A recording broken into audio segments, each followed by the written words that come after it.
Assalamualaikum warahmatullahi wabarakatuh.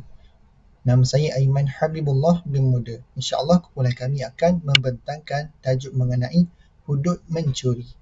Jadi untuk pengenalan, kesalahan hudud merupakan jenayah terhadap Allah Subhanahu Wa Taala yang berkonsepkan Islam dengan berpaksikan Al-Quran dan hadis.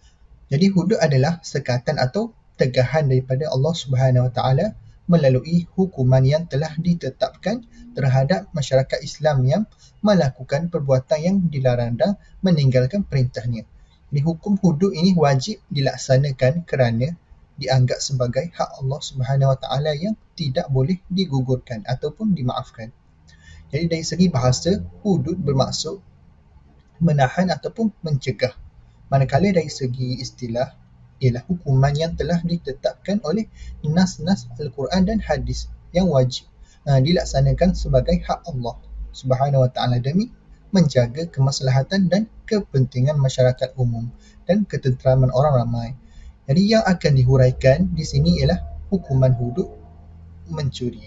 Dengan adanya pelaksanaan hukuman hudud, ianya dapat memberi pengajaran kepada anggota masyarakat di samping bermanfaat untuk menegakkan perundangan Islam. Assalamualaikum warahmatullahi wabarakatuh. Saya Muhammad Syafi'i bin Hairul Azhar. Kumpulan kami akan membincangkan pembelajaran yang ke-33 iaitu tajuk Hadus Sariqah wa Qata'ut Tariq. Baik, mari kita mulakan perbincangan kita. Berdasarkan surah Al-Maidah ayat 33 sehingga 40, firman Allah adalah untuk menggariskan hukuman golongan yang memerangi Allah dan Rasulnya serta golongan yang melakukan kerosakan di muka bumi ini. Mereka yang memerangi Allah dan Rasulnya akan dihukum dengan hukuman bunuh atau salib, atau tangan serta kakinya dipotong secara bersilangan, ataupun dihukum dengan dibuang negeri. Jadi dalam memahami konteks muharib ataupun mereka yang memerangi ini, ahli fiqh telah berselisih pendapat dalam menentukan golongan yang dihukum sebagai muharib. Menurut Imam Syafi'i, muharib ini bermaksud orang yang melakukan jenayah rompakan disebut sebagai muharib, tanpa mengira jenayah yang dilakukan tersebut dilakukan di kawasan bandar, di jalanan, di dalam kawasan pendalaman perkampungan maupun di desa. Setelah seseorang itu disabitkan sebagai muharib, bagaimanakah kaedah pelaksanaan hukuman yang dijatuhkan ke atasnya? Baik, menurut sebahagian ulama, pelaksanaan hukuman adalah dalam bentuk pilihan. Yakni bermakna pelaksanaan hukuman tersebut bebas dipilih salah satu hukuman terhadap penjenayah tersebut dengan berdasarkan kepada ketetapan Allah Subhanahu Wa Taala, iaitu hukuman bunuh, ataupun pelaku tersebut akan disalib, ataupun dipotong tangan dan kakinya secara bersilang, ataupun hanya dibuang negeri. Selain itu, menurut Ibnu Abbas pula, kata hubung antara satu hukuman dengan hukuman yang lain di dalam ayat tersebut menggunakan perkataan au ataupun yang membawa makna atau. Hal ini bermakna ianya boleh dilakukan oleh pemerintah menurut pilihan. Dalam memahami pendapat salaf pula, salaf berpendapat bahawa ianya disebut mengikut turutan yang bersesuaian dengan jenis kesalahan yang dilakukan. Sebagai contoh, sesiapa yang melakukan jenayah membunuh dan merampas harta akan dihukum dengan hukuman bunuh dan juga salib. Bismillahirrahmanirrahim. Assalamualaikum warahmatullahi wabarakatuh. Nama Muhammad Aliuddin Aiman bin Muhammad Nazri, nombor metrik 061816. Baiklah, saya akan menerangkan tentang hukuman salib. Cara pelaksanaan hukuman salib juga digunakan mengikut pendapat jumhur ulama. Menurut mazhab Imam Hanafi dan Imam Maliki, hukuman ini akan dilakukan dengan disalib secara hidup-hidup di tempat yang umum selama 1 atau 3 hari agar penjahat-penjahat yang lain dapat mengambil pengajaran daripadanya. Kemudian, mereka yang disalib akan ditikam menggunakan tombak sehingga mati. Menurut Imam Syafi'i pula, bahawa mereka tidak boleh disalib sebelum dibunuh, akan tetapi perlu dibunuh dahulu, kemudiannya barulah disalib.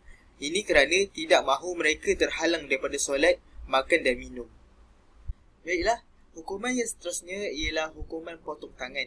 Syarat-syarat hukuman memotong tangan pencuri adalah berakal dan sudah balik.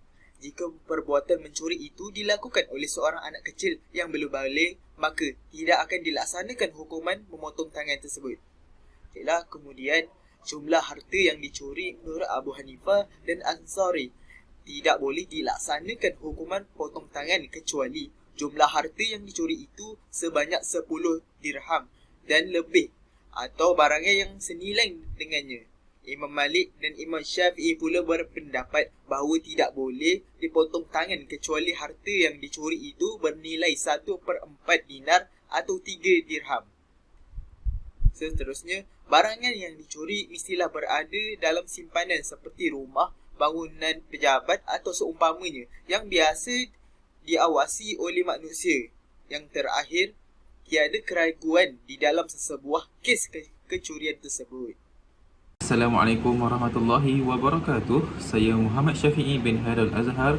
Kumpulan kami akan membincangkan pembelajaran yang ke-33 iaitu tajuk Hadrus Sariqah wa Qata'ut Tariq. Baik, mari kita mulakan perbincangan kita.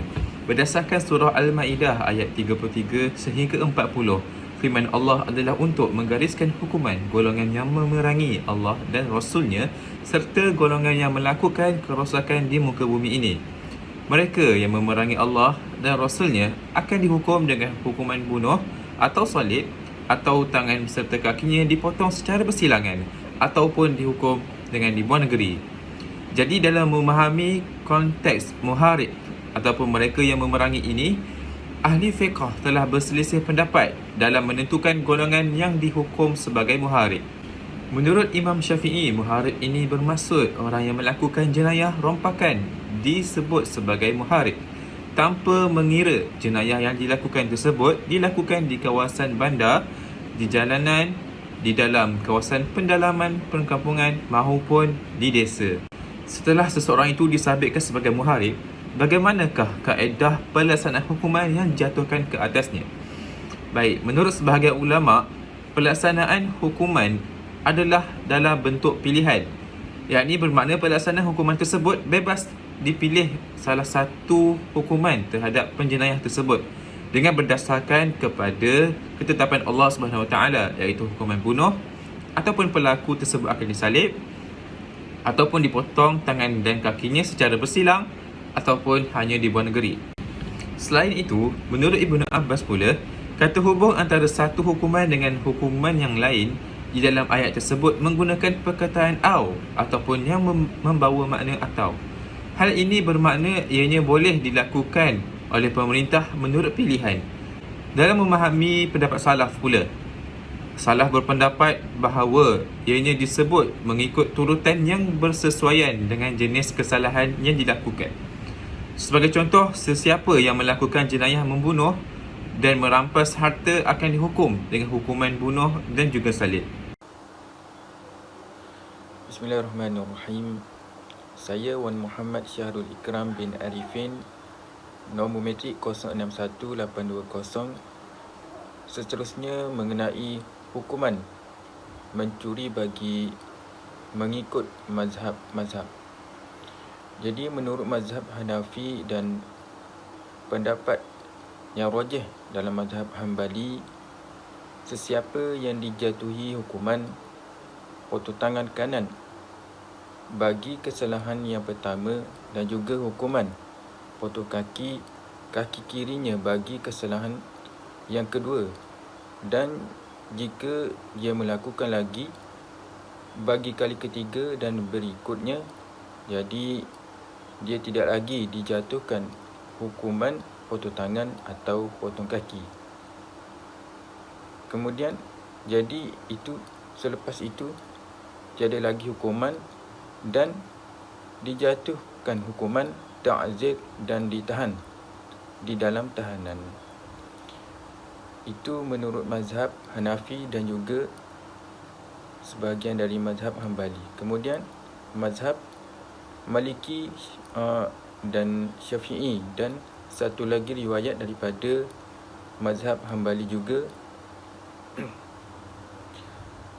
bagi sesiapa yang telah dijatuhkan hukuman potong tangan kanan bagi kesalahan yang pertama dan juga hukuman potong kaki kirinya bagi kesalahan yang kedua, jika dia melakukan kali ketiga, maka dikenakan hukuman potong tangan kirinya.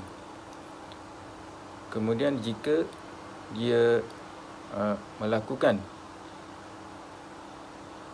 selepas itu bagi kali yang keempat, maka dikenakan hukuman potong kaki kanannya.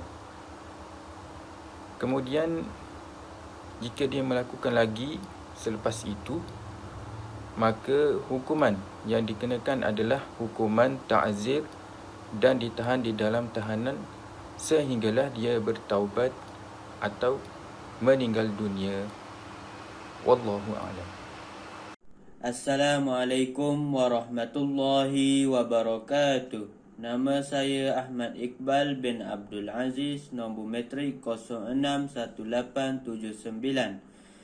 Saya akan membentangkan tentang syarat-syarat yang berkaitan dengan apa yang dicuri daripadanya. Mengikut pendapat fuqaha berkenaan kecurian, kita dapati mereka tidak menetapkan syarat-syarat khusus berkaitan harta yang dicuri daripadanya. Para ulama berselisih pendapat tentang dua pendapat.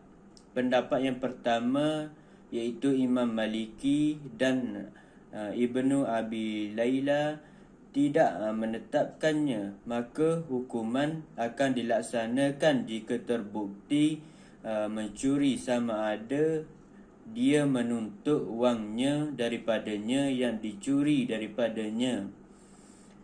Boleh dirujuk dalam kitab Asy-Syarah Al-Kharsh wan Al-Mukhtasar Al-Jalil. Pendapat yang kedua, mazhab Hanafi, penjelasan Fathul Qadir, dan Syafi'i dalam kitab Nihayatul Muhtaj. Untuk ketetapan itu, mereka berkata pemilik wang yang dicuri adalah daripadanya. Jika dia tidak menuntutnya, maka had itu akan diketepikan dan digugurkan, dan tidak akan dipotong tangan pencuri itu. Jadi untuk kesimpulan daripada tajuk ini ialah perkataan hudud adalah perkataan ganda daripada hadda yang bermaksud dijadikan sesuatu bagi perkara itu sekatan atau yang memisahkan antara dua perkara atau menghabiskan sesuatu atau mencegah seseorang daripada melakukan kesalahan mencuri dan sebagainya. Tujuannya adalah untuk menyedarkan manusia bahawa hukuman ini mampu mencegah manusia daripada melakukan jenayah mencuri dan lain-lain. Pelaksanaan hukuman hudud ini merupakan pengajaran yang sebaik-baiknya kepada manusia agar perangai dan tingkah laku yang tidak baik bertukar menjadi baik. Tujuan dan hikmah melaksanakan hudud dalam Islam adalah untuk kebaikan manusia sejagat agar terselamat daripada hukuman dunia dan yang paling penting selamat daripada siksaan di akhirat. Tanpa melaksanakan hukuman hudud, manusia akan berhadapan dengan siksaan Allah yang sangat pedih dan dahsyat. Jadi para fuqaha telah mentakrifkan hudud ini sebagai hukuman seksa yang ditetapkan wajib dilaksanakan untuk menunaikan hak Allah.